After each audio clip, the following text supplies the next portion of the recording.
J'ai réglé le viseur. Mise en position. Ennemi à 10 heures. Je me vois déjà devant la cuisson. Yo la famille, c'est Yux, comment allez-vous? Bah écoutez, moi ça va super. Alors aujourd'hui on se retrouve pour la vidéo de la semaine tout simplement. Oui, parce que la semaine dernière j'ai mis 2 vidéos. Donc là on en mettra qu'une parce que ça m'a saoulé.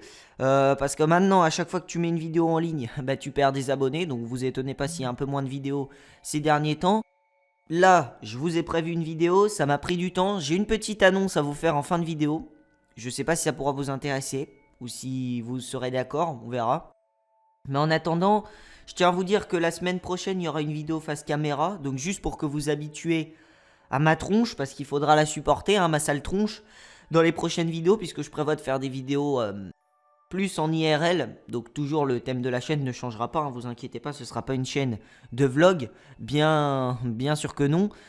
Mais en tout cas, ça deviendra une chaîne beaucoup plus professionnelle, on va dire, et beaucoup plus travaillée. Bon, si on peut, hein, parce que je suis pas non plus un génie du cinéma.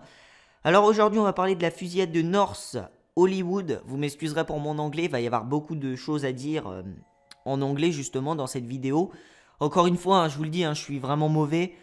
Donc vous m'excuserez pour mon accent dégueulasse. Alors c'est un échange de coups de feu qui est survenu entre 2 braqueurs et des policiers et membres du SWAT. Alors les membres du SWAT, ils étaient lourdement armés et c'était des policiers du Los Angeles Police Department, le LAPD. Moi j'ai connu le LAPD en jouant aux jeux vidéo LA Noire. Vous savez, LA Noire c'était un jeu d'enquête un peu criminel, etc. J'avais adoré ce jeu. Alors cette attaque a en réalité changé l'histoire des États-Unis. Les 2 tireurs étaient déjà très connus des services, hein, il faut le dire, et étaient recherchés pour d'autres braquages ultra-violents qu'ils avaient déjà commis auparavant. Alors notamment un aussi, on va dire, qui leur avait rapporté 2 millions de dollars. Et je peux vous dire que les mecs, ces 2-là, c'était vraiment des fous dangereux, parce que quand ils faisaient un braquage, en plus de s'en prendre au butin, leur but c'était aussi de s'en prendre aux gens. Hein. Eux c'était comme dans GTA. Les mecs vraiment ils étaient dans GTA. Ils braquaient une banque et ils prenaient les personnes en otage, mais c'était pas pour les laisser en vie. Hein. Ils laissaient aucun témoin en vie, ils les butaient. Alors tous les braquages qu'ils mettaient en place étaient désorganisés. Ils agissaient suite à des accès de rage ou de colère. L'attaque eut lieu le matin du 28 février 1997 à 9h15 dans la plus grande banque d'Hollywood. Et Hollywood, vous savez que c'est un quartier de Los Angeles. C'est d'ailleurs, je crois, le quartier le plus riche de Los Angeles, sans vouloir dire de bêtises. Alors à ce moment, 10 employés et 35 clients sont présents à l'intérieur. À la base, les 2 malfaiteurs voulaient attaquer un fourgon blindé qui partait tôt le matin pour faire plus d'argent. Parce que vous savez que la banque, à l'intérieur d'une banque, certes, il y a de l'argent, mais il y en a beaucoup moins qu'à l'intérieur d'un fourgon blindé, puisque le fourgon blindé, il emmène tout l'argent. Et ce qu'il y a d'assez exceptionnel, c'est qu'ils avaient en leur possession des armes de guerre qui étaient interdites aux États-Unis. Et ils portaient, attention, accrochez-vous bien, des armures mastodontes qu'ils s'étaient eux-mêmes fabriquées. Il y avait des plaques de fer aussi qu'ils s'étaient accrochées sur les organes vitaux. Et c'était des armures qui s'étaient faites en Kevlar. Leur équipement était impressionnant, ils transportaient aussi une RPD. Alors quand je vous parle d'armure mastodonte, quand je vous parle de RPD, si vous jouez à Call of Duty ou si vous jouez à Battlefield ou tout ce genre de FPS, vous pourrez un petit peu mieux voir à quoi ça ressemble. Alors la RPD, c'est une arme chargeur tambour, et eux, ils avaient mis des balles chemisées. C'est les balles en gros qui transpercent les gilets pare-balles si vous voulez.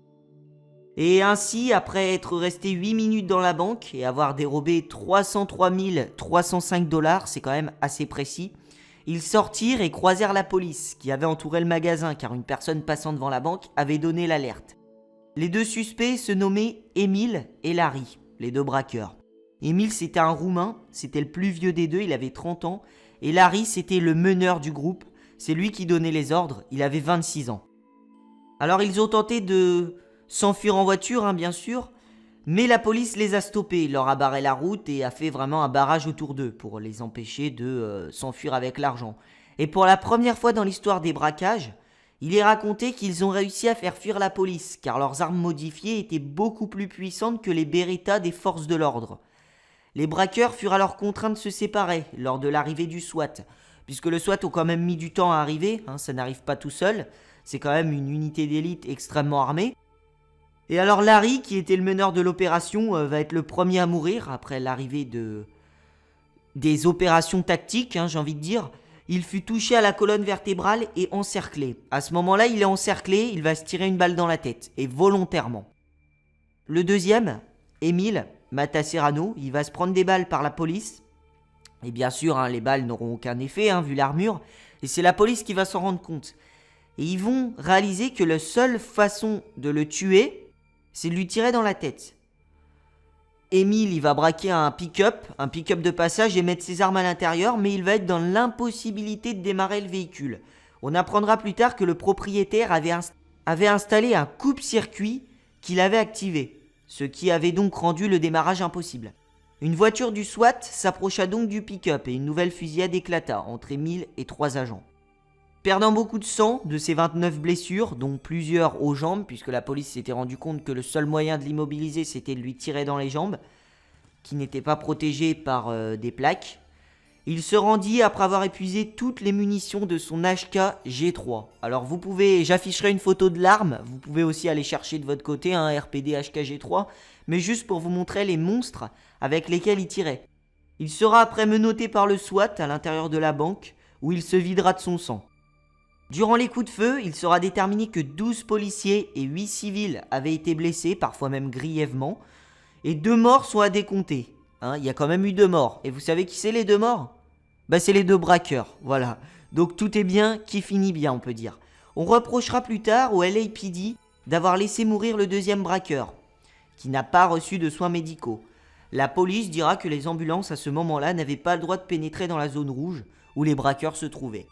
Alors c'est vrai qu'ils ont fait beaucoup de mal, les braqueurs, et je sais pas vraiment si la police était furieux après eux et voulait les laisser mourir, mais ils en ont menotté un à l'intérieur de la banque et ils l'ont mis dans la zone rouge. Et les ambulances, les médecins, etc. n'avaient pas le droit de pénétrer dans cette zone rouge. Et c'est pour ça que le braqueur, ils l'ont laissé se vider de son sang. De plus, la police aussi pensait être menacée par d'autres complices éventuellement qui se trouvaient dans les parages, avec des armures. C'est d'ailleurs ce que leur indiquait leur signalement. Plus tard, on comprendra que ces signalements en fait concernaient les policiers en civil portant des gilets pare-balles. Alors pendant 1 heure à peu près, ils ont cru que y avait des complices autour qui se cachaient avec des gilets pare-balles, mais en fait, leur signalement, ils enregistraient des policiers en civil avec des gilets pare-balles et c'est ces gens-là qu'ils ont pris pour des complices des 2 braqueurs. J'espère que vous m'avez compris. Au final, les 2 braqueurs, Larry et Émile, auront repoussé et mis en fuite 132 officiers de police et tiré environ 3000 cartouches. Alors c'est vrai qu'ils n'ont pas fait de mort. Tant mieux, on va pas se plaindre. Mais bon, ils sont un peu cons, je sais pas. Ils tiraient vraiment partout, ils essayaient de tuer des gens et au final ils ont tiré plus de 3000 cartouches et ils ont tué personne. Après, j'ai envie de dire, c'est très bien et heureusement que ça s'est passé comme ça. Alors ils ont vraiment terrorisé Hollywood, vous imaginez pas une fusillade là comme ça sur la banque de votre quartier, t'as des mecs en armure mastodonte avec des RPD qui tirent, mon gars, je peux te dire que t'es terrorisé, enfin en tout cas moi le lendemain je déménage. Et donc c'était la fusillade la plus longue de l'histoire, 57 minutes quand même. Et c'est ce braquage qui va décider les dirigeants du pays à autoriser les forces de police à porter des armes automatiques. Donc c'est sûrement le plus connu des États-Unis, il a beaucoup marqué les États-Unis. Et lors de la perquisition au domicile des braqueurs, la police retrouvera la cassette du film Hit, H-E-A-T, dans le magnétoscope, film avec un scénario très semblable à ce qui venait de se passer. Cette histoire a aussi inspiré une mission dans GTA V où vous faites un braquage avec une armure mastodonte et aussi, il me semble, une partie du jeu Counter-Strike. Il y a un Counter-Strike qui est basé aussi sur un braquage qui se fait avec une armure mastodonte. Il y a aussi un film qui a été créé qui s'appelle 44 minutes de terreur. Si vous voulez, je vous invite à le voir. Moi, je l'ai regardé pour un petit peu comprendre. Pour cette vidéo, je me suis aidé du film. Je me suis aussi aidé de la page Wikipédia, je vous le cache pas. Voilà. Ça m'a pris énormément de temps. Donc voilà, on en vient à ce que je voulais vous dire, la petite annonce que je voulais vous faire à la fin de la vidéo. Il faut savoir que mes vidéos me prennent énormément de temps. Je me fais pas d'argent, je considère vraiment ça comme du bénévolat. C'est pour vous divertir ou pour vous intéresser, pour vous informer, etc. Alors, je propose à ceux qui veulent, pour les gens qui aimeraient m'aider, vous pouvez participer à mes vidéos, je vous explique comment. Vous voyez là, à l'écran en ce moment même, s'affiche le script qui a été utilisé pour écrire cette vidéo. Il faut savoir que ça m'a pris au moins 2 heures pour le réaliser. Parce que j'ai vraiment cherché les informations importantes. J'ai fait des modifications, j'ai traité le texte phrase par phrase, ok? Ça m'a pris environ 2 heures pour cette petite vidéo qui va durer, à mon avis, à peu près 10 minutes. Vous pouvez m'aider à les réaliser, justement. Vous me faites un résumé d'un tueur, d'une affaire criminelle, de ce que vous voulez, d'un événement criminel qui vous tient à cœur en particulier ou que vous avez envie que j'évoque. Et vous me l'envoyez sur mon adresse email qui se situe dans la description pour m'aider. Vraiment, vous me réunissez les informations, vous me faites un script comme ça sur comment ça s'appelle, sur OpenOffice, sur Power, non pas sur PowerPoint, sur comment il s'appelle le truc, Excel, voilà. Non, bon, je dis de la merde. Bon bref, vous m'avez compris, vous me faites un résumé, vous me l'envoyez sur mon adresse email. Alors vous faites un truc, voilà, assez bien. Moi, c'est vrai que des fois, je me sers de la page Wikipédia, j'ai pas honte de le dire, hein. Forcément, les informations sont dessus. C'est vrai que je me sers aussi de beaucoup de sources. Essayez de me faire un truc très sérieux, s'il vous plaît. Si jamais vous m'en faites un et que vous avez envie de m'en faire un, je demande rien de plus, hein. C'est juste pour m'aider. Et aussi, si jamais vous m'envoyez un mail, vous pouvez garder l'anonymat. Vous n'êtes pas obligé de me dire je suis telle ou telle personne, je suis tes vidéos, je t'ai fait ça. Juste vous me l'envoyez, vous me dites voilà, tiens je t'ai fait ça, ou même vous me mettez rien. Et vous me dites, si vous le souhaitez, combien de temps ça vous a pris. Et je vous remercierai grandement, ça m'aidera pour mes vidéos. Parce que ça fait 1 an que je fais ça et je peux vous dire que ça prend énormément de temps. Bref, c'était la parenthèse du jour. J'en reparlerai de toute façon dans une prochaine vidéo. Parce que ça va se jouer comme ça maintenant. Pour que je fasse des vidéos, j'aimerais aussi être aidé par la communauté. Donc je vous souhaite une très bonne continuation. C'était Yugs, hein. Je vous souhaite une agréable journée, une agréable fin de soirée, une agréable matinée. D'ici là, portez-vous bien. Et ciao tout le monde.